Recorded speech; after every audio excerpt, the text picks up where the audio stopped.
কৃষিতে যারা কাজ করেন, সেটা শিক্ষার্থী হোক, শিক্ষক হোক, অথবা আপনার মাঠে যারা কৃষি কাজ করছেন তারা, অথবা যারা ডিসেমিনেট করছেন টেকনোলজিটাকে তারা, এরা আমার কাছে মনে হয় যে বাংলাদেশের সর্বশ্রেষ্ঠ মানুষ তারাই। একটা জিনিস অনুরোধ করবো, রাজনীতি আমরা সবসময় করি, থাকবে, রাজনীতি না থাকলে দেশ চলবে না।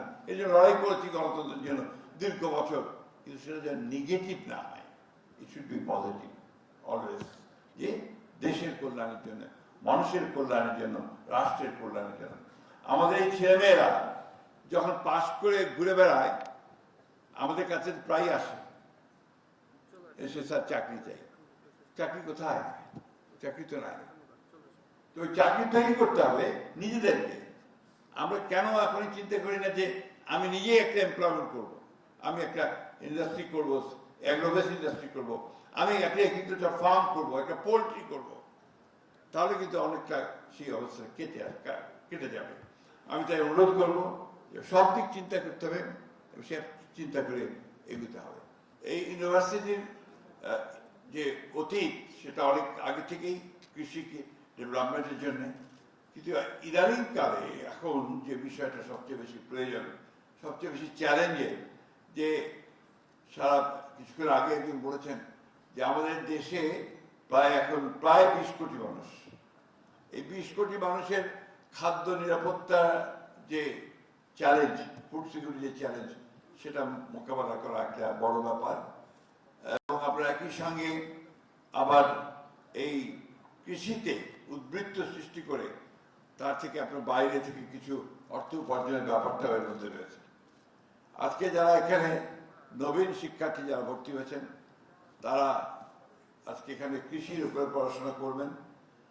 আমি দেখেছি কৃষির উপর যারা পড়াশোনা করেন তারা অনেকে কিন্তু কৃষির লাইনে থাকেন না, বিসিএস দেন, বিসিএস দিয়ে আপনারা চলে যান, কেউ আপনার পুলিশ অফিসার হন, কেউ ডিসি হন, অনেকে আপনার অন্যান্য লাইনে চলে যান। তবে আমার কাছে একটা জিনিস মনে হয়, যেটা সবসময় মনে করি, যে কৃষিতে যারা কাজ করেন, সেটা শিক্ষার্থী হোক, শিক্ষক হোক, অথবা আপনার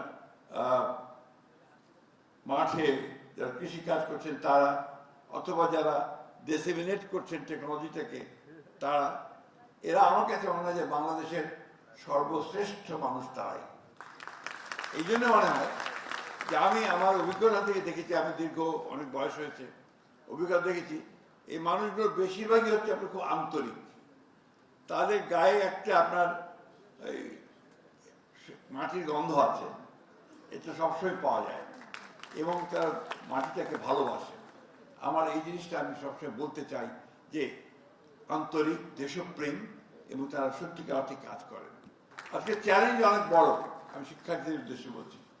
এই চ্যালেঞ্জটা হচ্ছে যে বাংলাদেশের জন্য আরো বেশি, যে আমরা দীর্ঘ 15 বছর, লাস্ট 15 ইয়ার্স, আমাদের ইকোনমিটা একদম র্যাভিশ, ধ্বংসপ্রাপ্ত হয়েছে, একেবারে ভেঙে দিয়েছে, চুরমার করে দিয়েছে। এখন এটাকে নতুন করে গড়ে তোলা খুব বড় চ্যালেঞ্জের। এবং আজকে যারা শিক্ষার্থী, তাদের সামনে ভবিষ্যৎটাও খুব বড় চ্যালেঞ্জের, কারণ এখানে চতুর্দিকে একটা অনিয়ম, চতুর্দিকে একটা অস্থিতিশীলতা, সবগুলো ইনস্টিটিউশনকে ভেঙে ফেলা হয়েছে, এগুলোকে আবার রিবিল্ড করতে হচ্ছে। এই রিবিল্ড করাটা কিন্তু সোজা কথা নয়। এটা করার জন্যে যে পরিমাণ দৃঢ়তা দরকার, যে পরিমাণ সাহস দরকার, যে পরিমাণ প্রজ্ঞা দরকার, ভিশন দরকার, সেটা আমাদের নেতার আছে বলে আমরা মনে করি। এসে কিন্তু তিনি নেমেই একটা কথা বলেছেন, যে কথাটা হচ্ছে কি, যে আই হ্যাভ এ প্ল্যান, পরিকল্পনা আছে। সেই পরিকল্পনা হচ্ছে রাষ্ট্রটাকে তৈরি করবার, রিবিল্ড করবার, মেরামত করবার, এবং তাকে আবার উঁচু জায়গায় নিয়ে যাওয়া। তিনি চিন্তা ভাবছেন যে গোটা অর্থনীতিকে কিভাবে সাজানো যায় যাতে করে সবচেয়ে বেশি কর্মসংস্থান সৃষ্টি হয়। যে কারণে ক্রিয়েটিভ ইকোনমি বলে তিনি একটা শুরু করেছেন কাজ, যেটাতে আমরা কামার, কুমোর, তাঁতি, গায়ক, খেলোয়াড় সকলকে সাধারণ সম্পৃক্ত করতে পারবো, সে তার কর্মসংস্থানে আরো সহযোগিতা করতে পারবো। আমরা একই সঙ্গে যেন আমরা স্কিল ট্রেনিং দিয়ে, কারিগরি শিক্ষা আরো বেশি করে দিয়ে, টেকনিক্যাল ট্রেনিং দিয়ে আমরা যেন আমাদের ছেলেমেয়েদেরকে বিদেশে পাঠাতে পারি, কাজের জন্য সেই চেষ্টাটা আমাদের শুরু হয়েছে ইতিমধ্যে। শুধু BA-MA পাস করলে কিন্তু আপনার কোনো কাজ হবে না। আজকে যারা শিক্ষার্থী যারা এগ্রিকালচারে পাস করবেন, সবাই যে আপনার এগ্রিকালচার ডিপার্টমেন্টে কাজ পাবেন বা এগ্রিকালচার রিলেটেড ডিপার্টমেন্টে কাজ পাবেন তা কিন্তু পাবেন না। আপনাদেরকে ইতিমধ্যে আমি জানি অনেকেই এগ্রিকালচার রিলেটেড, অ্যাগ্রো রিলেটেড বিজনেসে অনেক ভালো করেছেন, যেটা এখন খুব বেশি প্রয়োজন বলে আমার কাছে মনে হয়। আমি আপনার অ্যাগ্রো বেসড যে সমস্ত ইন্ডাস্ট্রি এগুলোর দিকে আপনার যোগ দেওয়া হয়েছে এবং ইতিমধ্যেই উত্তরাঞ্চলকে এবং দক্ষিণাঞ্চলকে ঘোষণা করা হয়েছে এটাকে এগ্রিকালচার হাব তৈরি করা হবে, অর্থাৎ সেখানে ইন্ডাস্ট্রিগুলোকে তৈরি করা হবে। আমি এই কথাগুলো এই জন্য বলছি আপনাদের যে এগুলো সম্পর্কে আমাদের ধারণা নিতে হবে। মাত্র 5 মাস হয়েছে এই সরকারের, ইতিমধ্যে বিভিন্ন রকম কথাবার্তা সমস্যা হচ্ছে, এগুলো থাকবে। রাজনীতি মানেই তো আপনার কথা হবে, আর বাংলাদেশের আমরা আমাদের চারিত্রিক বৈশিষ্ট্যতে অনেক অনেক বেশি কথা বলি। ওইগুলোর থেকে নিয়েই কিন্তু আমাদেরকে সামনের দিকে এগোতে হবে। এই সামনের দিকে এগিয়ে যাওয়াটা কঠিন কাজ নয়, যদিও মনে হয় কিন্তু কঠিন কাজ নয়। বিশেষ করে এবার আমাদের যে জেনজি যারা তরুণ শিক্ষার্থী, তারা যে একটা অসাধারণ কাজ করতে পেরেছে, যে একটা জগদ্দল পাথর ফ্যাসিস্ট হাসিনা তারা তাদের আন্দোলনের মধ্য দিয়ে সরাতে পেরেছে, এটা তাদেরকে আমি সেই জন্য আন্তরিকভাবে ধন্যবাদ জানাই, কৃতজ্ঞতা জানাই। একই সঙ্গে যারা শহীদ হয়েছে তাদের প্রতি আমরা শ্রদ্ধা জানাই।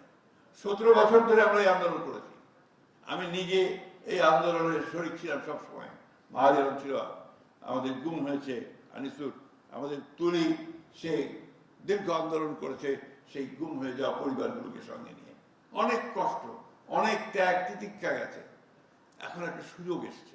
আমি যেটাকে সবসময় বলি একটা অপরচুনিটি আছে, এই সুযোগটাকে আমরা নেই, এটাকে আমরা যেন হেলায় নষ্ট না করি, এটাকে যেন আবার একটা অন্ধকারের মধ্যে ঠেলে না দিই, বরঞ্চ আলোর দিকে ঠেলে নিয়ে যাই। আমাদের সবাই কাজ করে আমাদের কাজগুলো সামনের দিকে এগিয়ে যেতে পারি। আমি এইটুকু আপনাদের কথা বলতে পারি, কথা দিতে পারি যে আমি যে জায়গায় আছি সেই জায়গা থেকে শুধু শেরেবাংলা বিশ্ববিদ্যালয় নয়, কৃষি বিশ্ববিদ্যালয়, সমগ্র দেশকে এগিয়ে নিয়ে যাওয়ার জন্য আমরা আমাদের আন্তরিকতার অভাব রাখবো, আমরা আমাদের কাজ করবো। শেরেবাংলা বিশ্ববিদ্যালয়ের যে সমস্যাগুলোর কথা শুনেছি, যে আপনাদের ছাত্রী হোস্টেল, ছেলেদের হোস্টেল, এই দুটো খুব জরুরি দরকার। আর সেই সঙ্গে রিসার্চের জন্য দরকার, হ্যাঁ এটা খুব জরুরি। রিসার্চের জন্য যে জিনিসটা আমি মনে করি যে মাহাদি আছেন এখানে, এর জন্য আরো বেশি করে ফান্ড বন্ধ করা দরকার। বেশি বেশি করলে আমরা নতুন নতুন টেকনোলজি করতে পারবো, সেই টেকনোলজি উদ্ভাবন করতে পারবো এবং সেগুলোকে নিয়ে আমরা আমাদের সমস্যাগুলো সমাধান করতে পারবো। আমাদের এখন সবচেয়ে বড় সমস্যা দাঁড়িয়েছে আপনার এই ক্ষেত্রে এনার্জি, গ্যাস নাই, বিদ্যুৎ আপনার তেল নাই, জ্বালানি নাই, ফলে আপনার সমস্যা খুব বেড়ে গেছে। আপনারা আজকেও দেখেছেন এদিকে আবার যুদ্ধ, ইরান আমেরিকার যুদ্ধের ফলে লাইন বন্ধ হয়ে গেছে, সাপ্লাই লাইন বন্ধ হয়ে গেছে, সমস্যা তৈরি হচ্ছে। তো গতকাল গিয়েছিলাম বগুড়াতে আমি গিয়ে দেখলাম যে তাদের সেখানে যারা কাজ করছেন এবং তাদের যে রিসার্চার যারা আছেন, তারা চেষ্টা করছেন কিভাবে এই এনার্জির সমস্যাকে সমাধান করা যায়। গ্রিন এনার্জির দিকে নিয়ে যাচ্ছেন, একই সঙ্গে আপনার যে সোলার সিস্টেমের দিকে নিয়ে যাচ্ছেন। আমি দেখলাম ওখানে তারা একটা ওই যে ফ্লাই এনার্জি, অর্থাৎ চাকা ঘুরিয়ে যে আপনার এনার্জি তৈরি করা, বিদ্যুৎ তৈরি করা, সেই কাজটাও তারা করা শুরু করেছেন। এই সবগুলো আমাদেরকে মাঠে নিয়ে যেতে হবে, মাঠে নিয়ে গিয়ে কৃষকদের সঙ্গে এবং একই সঙ্গে যারা আপনার শিল্প প্রতিষ্ঠান করছেন সেই সব জায়গায় নিয়ে আমাদেরকে তাদেরকে উপকারটা পাওয়াতে হবে। আমাদের আজকে যারা শিক্ষার্থী এখানে এসছে, এরা কিন্তু সবচেয়ে প্রিভিলেজ। তোমরা কেন প্রিভিলেজ? যে হাজার হাজার ছেলে মেয়েদের পরীক্ষা দিয়ে তার মধ্যে মাত্র তোমরা লক্ষ ছেলের পরীক্ষা দিয়ে মাত্র কিছু তোমরা মেধা দিয়ে সিলেক্টেড হয়েছো, তাই না? তো তোমাদের উপরে কিন্তু একটা জাতির দায়িত্ব আছে। একটা জিনিস অনুরোধ করবো, রাজনীতি আমরা সবসময় করি, থাকবে, রাজনীতি না থাকলে দেশ চলবে না। এই জন্য লড়াই করেছি গণতন্ত্রের জন্য দীর্ঘ বছর, কিন্তু সেটা যেন নেগেটিভ না হয়, it should be positive always. যে দেশের কল্যাণের জন্য, মানুষের কল্যাণের জন্য, রাষ্ট্রের কল্যাণের জন্য। আমাদের এই ছেলেমেয়েরা যখন পাশ করে ঘুরে বেড়ায় আমাদের কাছে প্রায় আসে, এসে স্যার চাকরি চাই। চাকরি কোথায়? চাকরি তো নাই। তো ওই চাকরিটাই করতে হবে নিজেদেরকে। আমরা কেন এখনই চিন্তা করি না যে আমি নিজেই একটা এমপ্লয়মেন্ট করবো, আমি একটা ইন্ডাস্ট্রি করবো, অ্যাগ্রোবেস ইন্ডাস্ট্রি করবো, আমি একটা এগ্রিকালচার ফার্ম করবো, একটা পোলট্রি করবো, তাহলে কিন্তু অনেকটা সেই অবস্থা কেটে যাবে। আমি তাই অনুরোধ করবো যে সব দিক চিন্তা করতে হবে, সে চিন্তা করে এগোতে হবে।